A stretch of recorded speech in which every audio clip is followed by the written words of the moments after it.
All right, y'all, so the other day we ran our first brisket cook on the Tahoma 900. We trimmed it up, seasoned it heavy with salt, pepper, and garlic, and then we got it on the smoker. Pretty much ran the cook from about 230 to 250 degrees. Used the boat method. The brisket came out great. The family ate good, but now we got a lot of leftovers. So today, we're gonna make a little snack.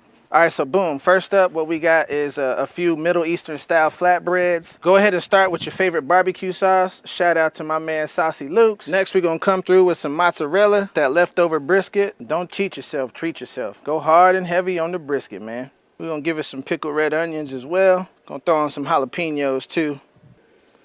Nashville hot barbecue rub. Check it out. We got the Tahoma sitting at 400 degrees. Put these right on the grate level. We're gonna let these rock for about 8 to 10 minutes and they'll be ready to go. A little extra drizzle. Add a little more color. Let's see what we're gonna call these. Let's go with leftover brisket pizza snacks. That's good eating.